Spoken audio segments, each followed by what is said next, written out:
ത്രിയേക ദൈവത്തിന് സ്തുതി. മർക്കോസ് എഴുതിയ സുവിശേഷം 2-ാം അധ്യായം 1 മുതൽ 12 വരെയുള്ള വാക്യങ്ങളിൽ നിന്ന് ധ്യാനിക്കുകയാണ്. കഫർനൂമിലെ വീട്ടിലും അന്ന് ഭയങ്കര തിരക്കാണ്. വാതിക്കൽ പോലും ഇടമില്ലാത്ത വിധം ഒരുപാട് ആളുകളുടെ തിരക്ക്. അതെ, ആ തിരക്ക് പിടിച്ച പരിസരത്തും വീട്ടിലും അന്യോന്യം ഭാരങ്ങളെ മനസ്സിലാക്കാനും ചുമക്കുവാനും മനസ്സുള്ളവർ ചേർന്നുകൊണ്ട് വിസ്മയം തീർക്കുന്ന മനോഹരമായ ഒരു വേദഭാഗമാണ് ഇത്. അപ്പോൾ 4 ആൾ ഒരു പക്ഷവാതക്കാരനെ ചുമന്ന് അവൻ്റെ അടുക്കൽ കൊണ്ടുവന്നു. പുരുഷാര നിമിത്തം അവനോട് സമീപിച്ചു കൂടായകയാൽ അവൻ ഇരുന്ന സ്ഥലത്തിൻ്റെ മേൽപ്പുര പൊളിച്ചു തുറന്നു പക്ഷവാതക്കാരനെ കിടക്കയോടെ ഇറക്കി വെച്ചു. വാക്യം 3-4. ഭാരങ്ങളെ ചുമക്കുവാനുള്ള ചങ്കൂറ്റത്തെ പ്രഥമമായി ധ്യാനിക്കുകയാണ്. ആ മനുഷ്യൻ ഏറെ നാളായിട്ട് പക്ഷവാത രോഗം കൊണ്ട് ദുരിതം അനുഭവിക്കുകയാണ്. അതിനൊരു ഉത്തരം യേശു കർത്താവാണെന്ന് അവർ അറിയുകയുമാണ്. യേശുവിനെ ഈ മനുഷ്യൻ്റെ അരികിലേക്ക് എത്തിക്കുകയാണ് അവർക്ക് എളുപ്പം. പക്ഷേ അവർ അവനെ ചുമക്കുവാൻ ചങ്കൂറ്റം കാണിക്കുകയാണ്. അവർ ലക്ഷ്യം വെച്ച വീട് എത്തി. പക്ഷെ വീട് നിറഞ്ഞിരിക്കുന്നു. വാതിക്കൽ വരെ ആളുകൾ. യേശുവിൻ്റെ വാക്ക് കേൾക്കാൻ ആളുകൾ ഒത്തുകൂടിയതാണ്. ആ വീടിൻ്റെ അപ്പോഴത്തെ അന്തരീക്ഷത്തിൽ ഇനിയൊന്നും ഞങ്ങൾക്ക് ചെയ്യാൻ കഴിയില്ല എന്ന് ചിന്തിച്ച് മാറി നിൽക്കാനാണ് സിസ്റ്റം ആവശ്യപ്പെടുന്നത്. പക്ഷേ എത്ര വലിയ തിരക്കും ഒരാളുടെ അത്യാവശ്യത്തെ പരിഗണിക്കാതിരിക്കാൻ തടസ്സമാകരുത് എന്ന ദൈവികമായ പരമബോധ്യം ആ 4 ആൾ സംഘത്തെ മേൽപ്പുര പൊളിക്കാൻ നിർബന്ധിക്കുകയാണ്. അവർ ചാടി മേൽപ്പുരയിൽ കയറാനും പൊളിച്ച ആ വൃത്തത്തിലൂടെ ആ മനുഷ്യനെ കർത്താവിൻ്റെ പാദങ്ങളിലേക്ക് ഇറക്കി വെക്കാനുമൊക്കെ അവർ കാണിക്കുന്ന ചങ്കൂറ്റത്തെ ധ്യാനിച്ചുകൊണ്ട് സ്വന്തം കാര്യം മാത്രം മതി എന്ന സിസ്റ്റത്തിൽ നിന്നും മറ്റുള്ളവരുടെ ഭാരങ്ങളെ ആരാഞ്ഞറിഞ്ഞ് ഒരു ചെറിയ സംഘമായി സമയമുണ്ടാക്കി ഏതറ്റം വരെയും ചെന്ന് വിസ്മയം തീർക്കാൻ ഈ നോമ്പ് കാലത്ത് ഇടയാകട്ടെ എന്ന് പ്രാർത്ഥിക്കുകയാണ്. ഇങ്ങനെ അവർ ഉള്ളിൽ ചിന്തിക്കുന്നത് യേശു ഉടനെ മനസ്സിൽ ഗ്രഹിച്ച് അവരോട്, നിങ്ങൾ ഹൃദയത്തിൽ ഇങ്ങനെ ചിന്തിക്കുന്നത് എന്ത്?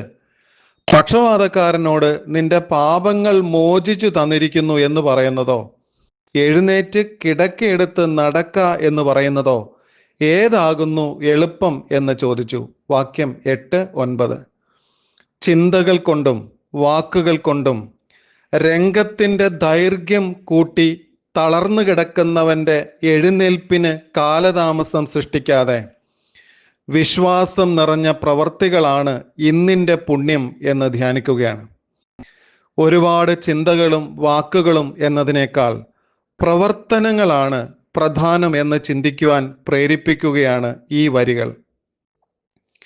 4 ആൾ സംഘം ഉച്ചരിച്ച ഒരു വാക്കുപോലും ഈ വേദഭാഗത്തിൽ കേൾക്കുന്നില്ല. പകരം അവരുടെ വിശ്വാസം നിറഞ്ഞ പ്രവർത്തനം കണ്ടിട്ട് യേശുവും അപ്പോഴത്തെ പ്രസംഗത്തിന് വിരാമമിട്ട് സൗഖ്യമാക്കൽ ശുശ്രൂഷയിലേക്ക് പ്രവേശിക്കുകയാണ്. എന്ന് വെച്ചാൽ 4 ആൾ സംഘത്തിൻ്റെ ആ വിശ്വാസം നിറഞ്ഞ പ്രവൃത്തിയിൽ യേശു കർത്താവിൻ്റെ പ്രസംഗത്തിന് പൂർത്തീകരണം സംഭവിക്കുകയാണ്. അതങ്ങനെ ഈ തലമുറയിലും തുടരേണ്ടതായിട്ടുണ്ട്. വർത്തമാനത്തിലും വാക്കുകളിലും സുവിശേഷം പ്രഖ്യാപിക്കപ്പെടണം. എന്നാൽ ആ വിശ്വാസത്തെ പ്രവർത്തനങ്ങളിലൂടെ അടയാളപ്പെടുത്തുവാൻ മനസ്സും ഇഷ്ടവും ഉണ്ടെങ്കിൽ മാത്രമേ മറ്റൊരാളുടെ ഭാരങ്ങൾക്ക് പോംവഴിയായി മാറാൻ നമുക്ക് ആകൂ. പകരം ശാസ്ത്രിമാരെ പോലെ വാക്കുകൾ കൊണ്ട് രംഗത്തിൻ്റെ ദൈർഘ്യം കൂട്ടി തളർന്നു കിടക്കുന്നവൻ്റെ സൗഖ്യത്തിനും എഴുന്നേൽപ്പിനും കാലതാമസം സൃഷ്ടിക്കാൻ ഇടയാകാതെ സൗഖ്യ ശുശ്രൂഷയുടെ വേഗത കൂട്ടി ഒരാളിൽ നിന്നും മറ്റൊരാളിലേക്ക് മുന്നേറാൻ ഇടയാകട്ടെ എന്ന് ആശിക്കുകയാണ്. ഉടനെ അവൻ എഴുന്നേറ്റ് കിടക്കയെടുത്ത് എല്ലാവരും കാൺകെ പുറപ്പെട്ടു. അത് കണ്ട് എല്ലാവരും വിസ്മയിച്ചു. ഇങ്ങനെ ഒരു നാളും കണ്ടിട്ടില്ല എന്ന് പറഞ്ഞ ദൈവത്തെ മഹത്വപ്പെടുത്തി. വാക്യം 12. ഒരുമിച്ച് നിന്നാൽ ഒടുവിൽ വിസ്മയമുണ്ട് എന്നും കൂടെ ആവർത്തിച്ചിട്ട് അവസാനിപ്പിക്കുകയാണ്. അന്നത്തെ കൂടിവരവ് അവസാനിക്കുന്നത് എല്ലാവരുടെയും വിസ്മയത്തെ രേഖപ്പെടുത്തിക്കൊണ്ടാണ്. വിസ്മയ കാരണം ആ മനുഷ്യനിൽ ഉണ്ടായ മാറ്റമാണ്. തളർന്നു കിടക്കുന്നവനും വിസ്മയം സൃഷ്ടിക്കാൻ പറ്റും എന്ന് ചിന്തിച്ച ആ 4 ആളും ആ വീടും ആ വീട്ടിൽപ്പെട്ടവരും പിന്നെ യേശു കർത്താവും ഒരുമിച്ച് നിന്നപ്പോൾ ഒരു വിസ്മയം ഉണ്ടാകുകയാണ്. അല്ലെങ്കിലും ഒരാളിലെ മാറ്റം വിസ്മയമുണ്ടാക്കുക തന്നെ ചെയ്യും. ആ മനുഷ്യനെ കഫർനഹൂമിലേക്ക് കൊണ്ടുവന്നത് ചുമന്നുകൊണ്ടാണെങ്കിലും അവൻ മടങ്ങിപ്പോകുന്നത് കിടക്ക എടുത്തും കൊണ്ടാണ്.